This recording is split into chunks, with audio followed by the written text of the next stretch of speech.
샬롬. 자, 오늘은 에스라 10장 9절에서 44절 말씀을 묵상해 보겠습니다. 오늘 본문은 에스라서의 마지막 본문으로 하나님의 백성의 영적인 회복에 대한 마지막 결론의 이야기입니다. 바벨론 포로에서 귀환한 이후에 이스라엘 공동체가 하나님 앞에서 죄의 문제를 철저히 회개하고 실제적 개혁을 단호하게 실행한 장면을 보여주는 내용입니다. 예루살렘 광장에는 그날 큰 비가 내리고 있었습니다. 수많은 백성들이 비를 맞으며 떨면서 거기 모여 있었습니다. 하지만 그들이 떨었던 이유는 비를 맞아 추위 때문에 떨었던 것은 아니었습니다.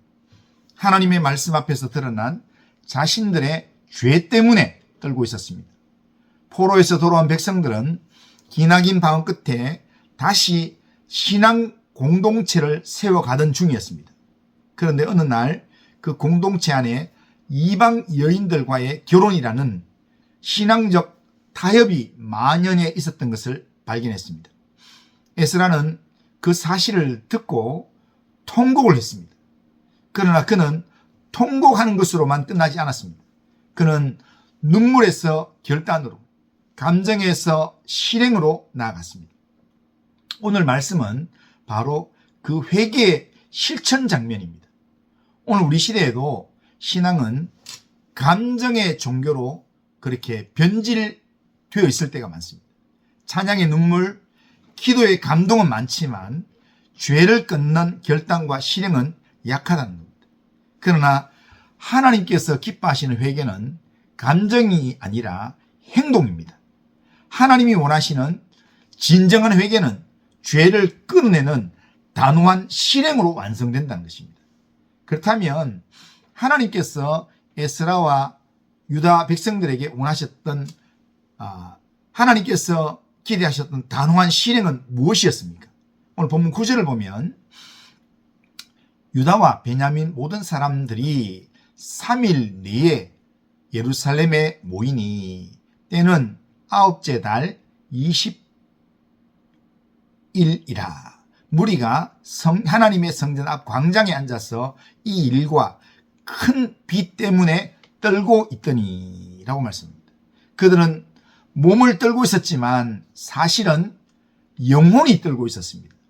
죄를 깨달은 마음의 떨림이 그들로 하여금 하나님의 성전 앞에 무릎을 꿇게 했던 것입니다. 이때 에스라가 일어나 외칩니다. 10절 11절에 보면 제사장 에스라가 일어나 그들에게 이르되 너희가 범죄하여 이방 여자를 아내로 삼아 이스라엘의 죄를 더하게 하였으니 이제 너희 조상들의 하나님 앞에서 죄를 자복하고 그의 뜻대로 행하여 그 지방 사람들과 이방 여인을 끊어버리라 라고 말씀합니다. 이 말은 당시 백성들에게는 가슴을 찢는 명령이었습니다. 이미 가정을 꾸리고 자녀까지 있는 사람에게 그 가족을 끊어버리라는 것, 이 명령은 단순한 윤리적 선택이 아니라 신앙의 생사를 가르는 결단을 요구하는 내용이었습니다. 그러나 에스라는 하나님의 말씀에 타협이 없었습니다. 이 명령은 율법의 원칙에 따른 것이었기 때문입니다. 신명기 7장 3절에 보면 그들과 혼인하지 말며 내 딸을 그 아들에게 주지 말고 내 딸도 그 아들에게 데려오지 말라 하신 이 말씀을 기억한 것입니다. 왜냐하면 이방인과의 결혼은 단순한 문화의 화합 정도가 아니라 신앙의 타락으로 이루어지는 통로가 되기 때문입니다. 오늘날 우리에게도 동일하게 적용되는 내용입니다. 우리는 세상 속에 살면서 신앙과 세상의 가치가 섞이는 타협의 자리를 자주 허락합니다. 예배보다 평안함을 택하고 진리보다 세상의 기준을 더 존중할 때가 있습니다. 그때마다 하나님은 우리에게 말씀하십니다. 너희는 죄를 자복하고 다시 하나님의 뜻대로 돌아오라. 하나님의 뜻대로 행해라 라고 하나님 말씀하신다는 겁니다. 회개는 단순히 죄송합니다, 잘못했습니다 라는 말로 끝나지 않습니다.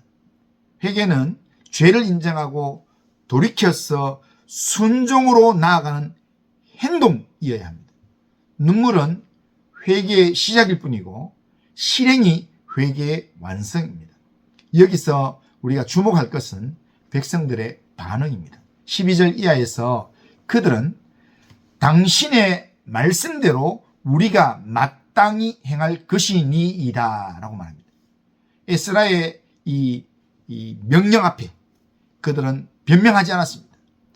우리도 사정이 있습니다 라거나 이건 너무 가혹합니다 라는 말을 하지 않았다는 겁니다. 그들은 에스라를 통해 주시는 하나님의 말씀 앞에 자신의 죄를 인정했습니다. 이것이 하나님의 백성다운 태도입니다. 오늘 우리도 하나님의 말씀 앞에서 주님 회개합니다, 내가 돌이키겠습니다 라는 결단이 있어야 되고 그 결단의 자리로 나아가야 합니다. 오늘 본문 16절 17절에 보면 사로잡혔던 자들의 자손이 그대로 한지라 제사장 에스라가 그 종족을 따라 각각 지명된 족장들 몇 사람을 선임하고 열째 달 초하루에 앉아 그 일을 조사하여 첫째 달 초하루에 이르러 이방 여인을 아내로 맞이한 자의 일을 조사하기를 마치니라 라고 말합니다. 자, 이 말씀은 백성들이 회개하겠습니다 라고 말만 한 것이 아니라 구체적이고 실제적인 실행으로 나아갔다는 증거의 내용입니다. 그들은 명단을 만들고 사람들을 불러서 조사하고 실제로 이방 여인과의 관계를 정리했습니다. 이것이 바로 단호한 실행이었습니다. 성경은 그들의 이름까지 기록하고 있습니다. 누가 이방 여인을 아내로 삼았는가가 낱낱이 드러납니다.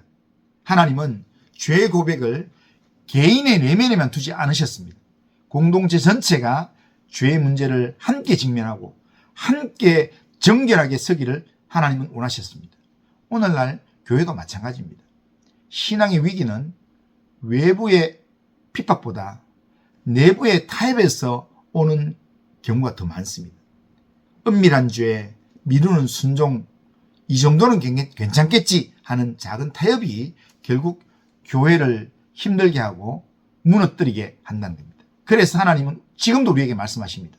너희는 너희의 삶 속에서 이방 여인을 끊으라 라고 우리에게 말씀하십니다. 너희의 삶 속에 이방 여인을 끊으라 이 말씀이 오늘 우리의 언어로 바꾸면 우리의 이 주시는 말씀을 바꾸면 너희의 신앙을 무너뜨리는 세속적 습관을 정리해라. 하나님의 뜻을 가로막는 관계나 습관을 끊어내라. 이런 말씀입니다. 이것은 아프지만 복음적인 명령입니다. 그들의 결단은 눈물과 고통이 따랐습니다. 하지만 하나님은 그 결단을 통하여 공동체의 순결을 회복시키셨습니다. 회개는 고통을 수반하지만 그 고통은 거룩으로 나가는 산통입니다. 에스라스의 결말은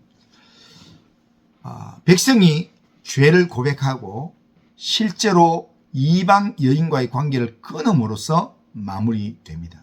표면적으로 보면 냉정하고 차가운 이야기였습니다. 그러나 본문의 본질은 회복 이야기입니다.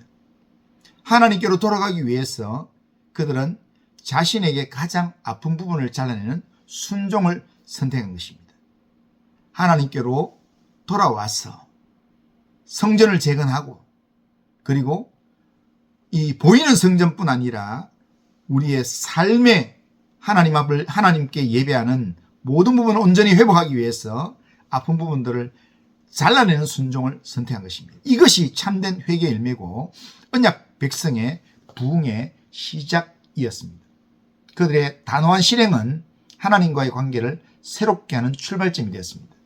죄를 끊을 때 비로소 하나님의 말씀이 다시 오르고 하나님 임재가 회복됩니다. 오늘도 하나님을 살리기 위해서 오늘도 하나님은 우리를 살리기 위해서 아픈 순종을 요구하십니다. 그러므로 오늘 이 말씀 앞에 제가 죄를 단호하게 끊겠습니다. 그리고 순종으로 하나님과의 관계를 회복하겠습니다. 이런 결단을 해야 합니다. 이런 결단이 있을 때 우리의 심령이 회복되고 또한 우리 가정이 회복되고 교회가 정결하게 되고 무너진 믿음의 공동체가 새 힘을 얻게 되는 것입니다. 아무리 건물이 아름답게 세워진다 할지라도, 예루살렘 성전이 세워진다 할지라도, 우리가 보이는 제사나 예배가 회복된다 할지라도 심령의 회복이 일어나지 않으면, 정말 하나님의 믿음 말씀 앞에서 결단하고 그 심령이 회복되고 또 가정이 회복되는 정결함이 회복되지 않으면 그 모든 것들은 다 의미가 없습니다. 우리에게 주시는 하나님의 말씀을 마음에 새기면서 우리로 하여금 하나님의 사람으로 온전하게 세우기 위해서 하나님께서 우리에게 말씀하실 때 그 말씀을 따라 행동으로 나아가는 진짜 하나님의 사람다운 삶을 살아가는 우리 모든 성도님들 다 되시기를 주님의 이름으로 축원합니다. 기도합니다. 그러고 하신 하나님 아버지, 오늘도 우리의 삶을 하나님께 맡기며 하나님 의지하며 나아갑니다. 하나님, 정말 하나님 앞에서 끊어내야 될 하나님 아버지여 죄의 내용이 있다면 하나님 아버지 회개함으로 단호한 실행을 할 수 있도록 인도하여 주시옵기를 원합니다. 하나님 아버지, 힘들고 어려울지라도 더 이상 죄와는 타협하지 않는다라고 하는 그 믿음으로 하나님의 말씀을 붙들고 하나님의 인도하심에 내 인생을 맡기면서 단호한 결단을 할 수 있도록 인도하여 주옵소서. 그래서 우리의 심령의 부흥이 일어나게 하시고 하나님 우리 가정에 영적인 회복이 일어나게 하시고 우리 교회 가운데 정말 하나님의 나라가 하나 확장되는 역사가 있도록 인도하여 주옵소서. 하나님, 우리의 삶을 주님께 애탁합니다. 주님 인도하여 주옵소서. 예수님의 이름으로 기도드리옵나이다. 아멘.